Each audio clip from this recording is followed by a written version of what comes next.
Welcome to Pod Studio, level up your fluency from trending topics. Today we are going to talk about ChatGPT versus Claude, AI strengths compared. Welcome, curious minds, to another deep dive. Today we're tackling a question I hear constantly. In the rapidly evolving world of AI, how do you actually choose the right tool for the job? It feels like new AI assistants pop up every week, right? And sorting through all the features, the costs, the promises, it can be, well, incredibly overwhelming. So our mission today is to cut through that noise. We want to distill the core philosophies driving two absolute giants in the AI space, ChatGPT and Claude AI. Think of ChatGPT as maybe your ultimate versatile AI toolkit. Yeah, the all-rounder. Exactly. And Claude as the deep-thinking, safety-first analytical powerhouse. We're going to show you exactly where each one shines, cutting through the jargon. We've got some practical insights from ChatGPT versus Claude. Two giants, different strengths by Neon Tree. It's a fantastic source, really packed with real-world project experience. And it's clear both ChatGPT and Claude have become, well, undeniably central to modern businesses. They offer powerful features for everything: content creation, coding, data analysis, customer support, you name it. But as our sources highlight, the differences in their performance, their costs, and how they integrate, that can truly impact your productivity and ultimately your ROI. Right. We're here to help you understand those nuances. Let's move beyond confusing pricing and, those unclear feature lists so you can make an informed choice. Okay, let's start with the basics. These aren't just advanced chatbots. They're AI assistants powered by large language models, LLMs. Essentially the sophisticated brains behind the whole operation. First up, ChatGPT. Launched back in November 2022, and it just exploded, didn't it? Became a global phenomenon almost overnight. Oh, absolutely. The numbers are staggering. By February 2025, it commanded a massive 62.5% of the market share, over 400 million weekly active users. It's built on OpenAI's transformer architecture. Now, this is a powerful neural network design. Allows it to process and generate text with incredible speed and breadth. It's really good at finding patterns across diverse data. It started with GPT-4 and GPT-4o, and as of August 7th, 2025, it's powered by the latest GPT-5. Supposedly even faster responses, stronger reasoning. And that rapid adoption of ChatGPT, it really underscores its broad versatility, doesn't it? It functions as a true all-in-one AI toolkit, great for creative stuff, exploratory tasks, and cost-efficient uses, too. Then we have Claude, built by Anthropic, launched a bit later, March 2023.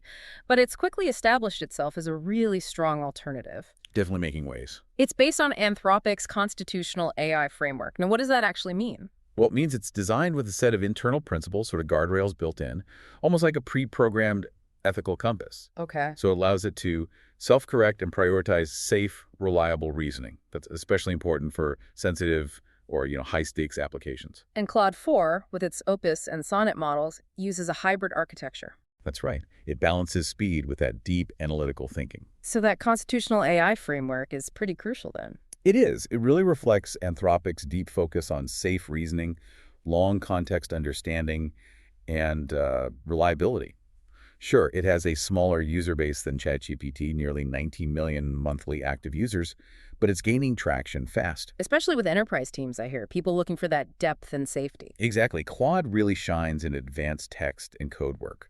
It's known for its natural writing style and giving real-time coding feedback. Okay, now let's get into what these powerhouses can actually do. Maybe start with how they handle different types of input, multimodal capabilities. For ChatGPT, the evolution there has been pretty remarkable. It really has. GPT-4o, released in 2024, that was a major step. And GPT-5 builds on this even further. It's natively multimodal. So text, images, voice, all in real time. It can even handle video input via Sora. I mean, imagine holding a voice conversation without transcription lag, or getting instant analysis of uploaded documents and images. Yeah, that kind of versatility is incredible, especially for, say, marketing and design teams. You're right, that ability to hold real-time voice conversations, respond to visual inputs on the spot, it's a game changer. Previous versions were good with complex documents, but GPT-5 seems to unify these multimodal strengths for a deeper understanding across all formats. And Claude 4, how does it handle multimodal? Well, Claude 4 offers solid multimodal capabilities, but with a particular focus on visual input. Meaning? Think accurately interpreting handwritten notes, documents, charts, maybe photographs. It's fantastic for structured visual understanding. Okay, but there's a key difference, right? Yes. As of 2025, Claude doesn't natively support video or audio processing, and it doesn't generate images directly either. So it relies on external tools for that. Typically, yes, when creation's needed. Anthropic is definitely working on these capabilities, but their approach remains grounded in explainability and safety. That's particularly true for professional context, think healthcare, customer support, that sort of thing. Right, safety first. Okay, so how do these differences play out when you need to process large amounts of information? Yeah. The context window becomes important here. Absolutely crucial. It's the amount of text your input plus the AI's replies that the model can handle in one go, measured in tokens. Roughly 100 tokens is about 75 words. It's a good rule of thumb, yeah. With ChatGPT, the context window varies quite a bit. Free users on GPT-5 get 8,000 tokens, plus users get 32,000. Pro Enterprise users have a solid 128,000 tokens with GPT-5. But here's where it gets really interesting for heavy-duty stuff. Via API access, GPT 4.1 Turbo can handle up to 1 million tokens. Which is massive. But Claude takes a different approach here. How so? It consistently offers a huge 200,000 token context window for all users on its Sonnet 4 and Opus 4 plans. 200,000 for everyone. Yep. That's equivalent to about 500 pages of text. Wow. So that makes it incredibly effective for long-form content, processing large documents, and maintaining really deep context over multi-step workflows. That large context window truly underpins Claude's analytical strength. Okay, let's talk training data. How smart are these models really, and how current is their knowledge? OpenAI's models, like ChatGPT, are trained on these vast mixes of publicly available and licensed sources.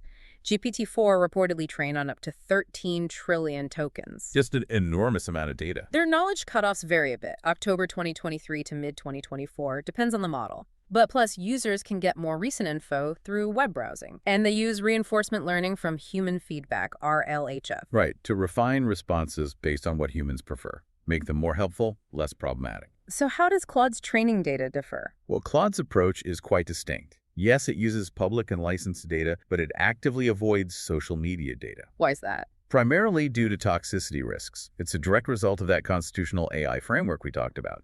It blends RLHF with a strong focus on ethical reasoning and safety by design. Makes sense. What about its knowledge cutoff? Its general knowledge goes up to about August 2023. But the latest models, Sonnet and Opus 4, were trained on newer data through January 2025. So this emphasis on curated data and ethical principles, it's a core differentiator. It reflects a different kind of intelligence, maybe. More cautious. Okay, enough with the specs. What really matters is how these things perform when you actually put them to the test. Our source material had some fantastic real-world scenarios. Yeah, this is where it gets interesting. First one. Imagine you're launching a budgeting app for Gen Z. We asked both AIs to come up with 3 marketing ideas, a homepage tagline, and a short product description, 50 words max.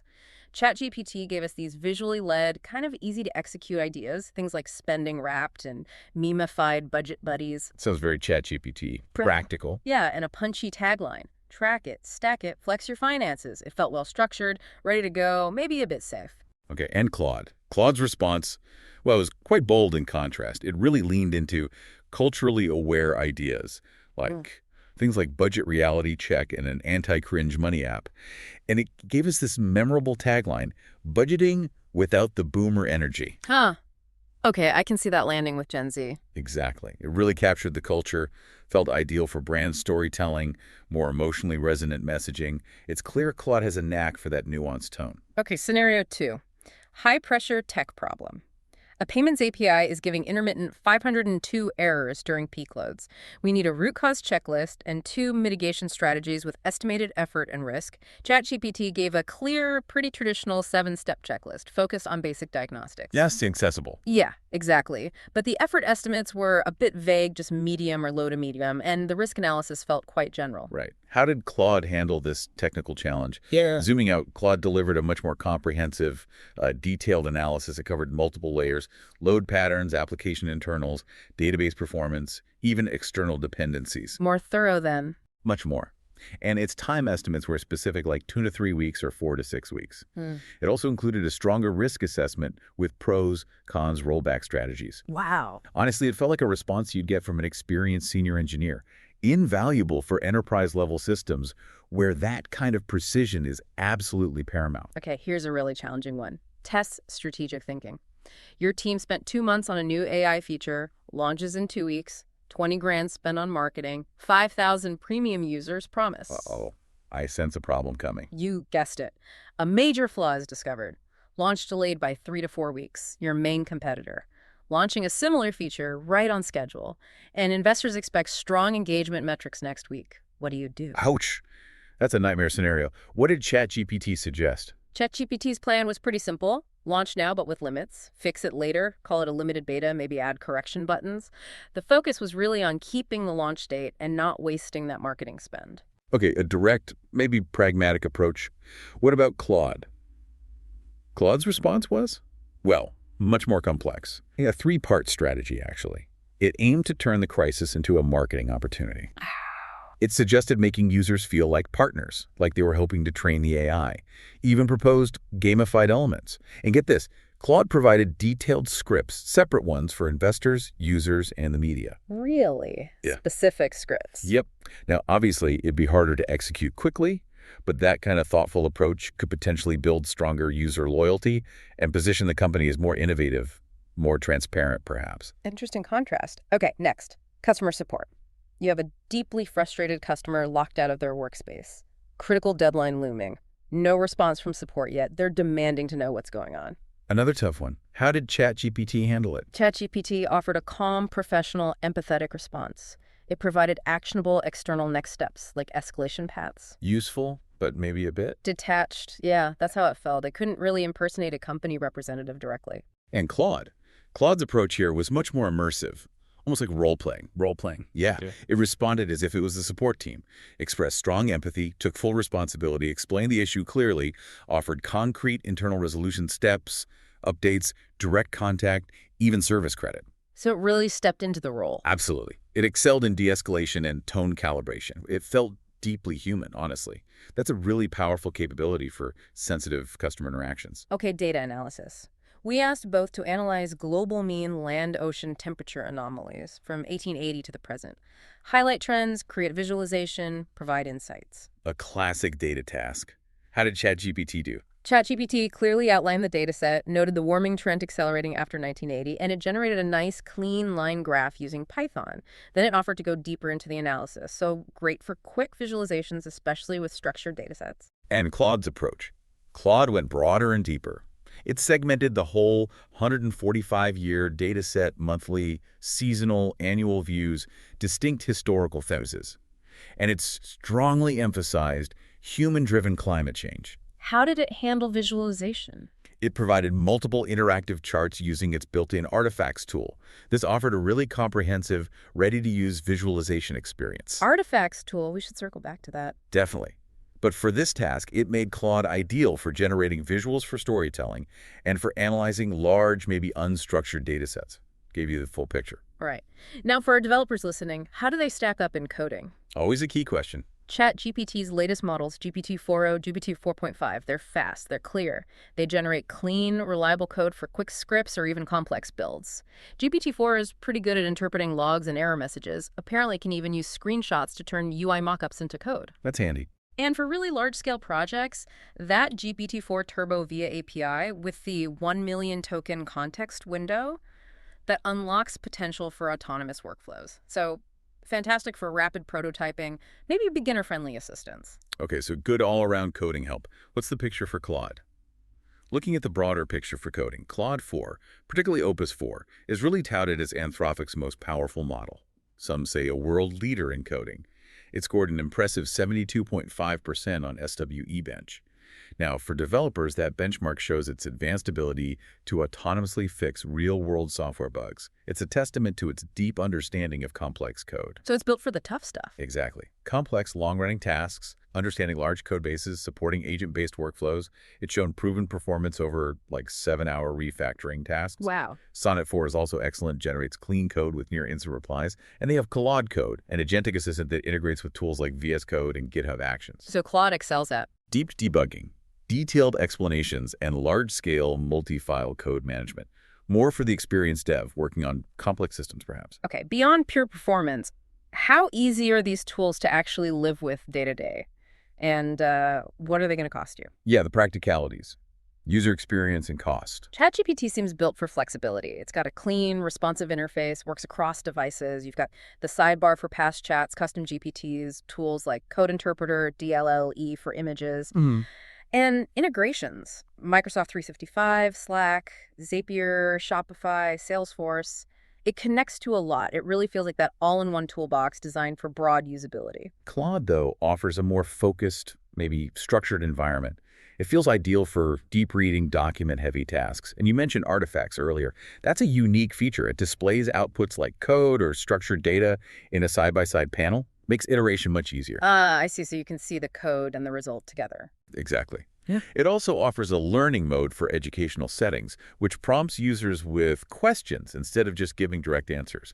Kind of guides them. Interesting. What about its integrations? Claude's integrations focus more on enterprise-grade deployment and privacy. Think Amazon Bedrock, Google, Vertex AI, Slack, Notion, Jira, GitHub. So different focus there, too. Yeah. While ChatGPT has this huge ecosystem for the generalist, Claude's focus really highlights its commitment to secure, deep workflow embedding within specific business environments. Got it. What about accessing current information? Search functionality, that's vital. Absolutely. ChatGPT has integrated web search. ChatGPT Search, powered by Bing, gives you up-to-date info beyond its training data cutoff. And you get clickable links to sources, which is good for transparency. Plus, it has this deep research feature. Apparently, it can scan hundreds of sources for really in-depth multi-step queries in just minutes. That sounds powerful. How does Claude handle search? Well, Claude now also offers global web search on all its plans. It's powered by Brave Search, which is known for being private and ad-free. Okay, different engine. How does it work? Claude automatically decides when to search, rewrites your query for relevance, and provides trusted inline citations. An internal search. It's also very strong at internal search, largely thanks to that massive 200,000 token context window. It can process entire documents really efficiently to find information within them. Right. Okay, the big question. Pricing. Always comes down to cost, doesn't it? Both offer free versions, which is great. Good way to try them out. Definitely. For the paid tiers, ChatGPT Plus is $20 a month. Claude Pro is also $20 a month. So parity on the individual pro plans. Yep. And they both have team and enterprise options, but costs vary there. But when we look at the bigger picture, especially API pricing, there's a significant difference. Okay. Tell me more. Well, for example, GPT-4 input tokens are about 2.50 cents per million token. Claude 4 Opus input tokens, that's 15 per $1 million. Wow. Quite a jump, 6 times the price. Exactly. So it shows a clear difference in cost for high-volume advanced API usage. Claude's most powerful Opus model comes at a definite premium. Good to know. Now, beyond all the cool features and raw power, we need to talk about safety and ethics. Hugely important. Crucial for building trust and ensuring responsible use. OpenAI with ChatGPT, they take a layered approach, right? Technical safeguards like content filtering, multimodal safety systems, plus policy oversight. And, as we mentioned, it's trained using RLHF to reduce harmful content. It's also SOC2 Type 2 compliant. Which means? It means it adheres to rigorous industry standards for data security and privacy. That's really crucial for businesses handling sensitive information. Okay, but are there still challenges? Well, yes. While ChatGPT offers these protections, some challenges do remain. For instance, prompt injection, that's a security vulnerability where malicious input can sometimes bypass safety measures. It's a known risk. Right, and data privacy. By default, OpenAI stores chats for training purposes. Users can opt out, but you have to actively do it. So sessions aren't fully private unless you change the settings? Correct. And users are always advised, not to share sensitive personal information. Okay. How does Claude's approach to safety differ? We mentioned constitutional AI. Right. Claude is built with that constitutional AI at its core. Its latest model, Sonnet 4, is deployed under Anthropic's highest safety classification, which they call ASL3. ASL3. Yeah, it signifies their most rigorous safety testing and mitigation measures. Anthropic's Responsible Scaling Policy, or RSP, puts layered safeguards in place. We're talking stronger cybersecurity, advanced constitutional classifiers to block harmful prompts, robust jailbreak prevention, and active misuse detection. So a very proactive stance on safety. Absolutely. It's a comprehensive and cautious approach, and it's widely recognized in the AI space. It really emphasizes responsible AI use and transparent interactions. That's particularly valuable in professional or high-stakes environments. Okay, so we've covered a lot. Let's try to summarize. What does this all mean for you, the listener, maybe the learner, looking for that ultimate knowledge shortcut? Which one should you choose? It really depends on what you need it for. If you're seeking, say, a deep thinking creative partner for writing, coding, complex analysis. Then Claude is likely a fantastic choice. It tends to write more naturally, helps you see code changes instantly with that artifacts feature we talked about, Right. and it just thinks more deeply. It's perfect for those who need really smart text output, robust code for complex projects, and maybe consistent styles across long documents. So deep analysis, demanding tasks, enterprise collaboration, Claude shines there. Exactly. It truly excels in those areas. But what about breadth? If you need an all-in-one AI toolkit with broad versatility. Well, in that case, ChatGPT is generally better. Why? It's fast, it's flexible, it's creative in different ways, and it offers a much wider range of built-in capabilities, image generation, web search, custom GPTs at real-time voice interaction. The whole package. Pretty much. And it's generally more affordable, especially at the API level for less intensive tasks, and it's very widely accessible. So it's great for anyone wanting to explore everything AI technology can do in a really versatile way. So ultimately, it really boils down to your specific needs and priorities, doesn't it? Absolutely. Do you value deep reasoning, those advanced safety features, and handling complex projects? Or do you prioritize broad versatility, speed, and creative exploration across lots of different tasks? That's the core question you need to ask yourself. We've truly taken a deep dive today into the strengths, the nuances of ChatGPT and Claude AI. Both are incredibly powerful tools. And evolving at lightning speed. Definitely. And each offers unique advantages depending on what you're trying to achieve. Our sources, Neon Tri, spent over 60 hours researching and testing these platforms. We really hope this conversation helps you move beyond the hype, and choose the right AI assistant for your specific workflow today. And keep a close eye on what's coming next because honestly, this field is just constantly innovating. It's hard to keep up. It really is. And as these AI capabilities continue to accelerate, here's a final, maybe provocative thought for you to mull over. What new ethical and practical considerations do you foresee emerging for businesses, for individuals, all trying to leverage these incredibly powerful tools responsibly in the years to come? That's a big question. Definitely something to think about. Thank you for joining us on this deep dive. We hope this knowledge empowers you to build smarter, create better, and stay well informed.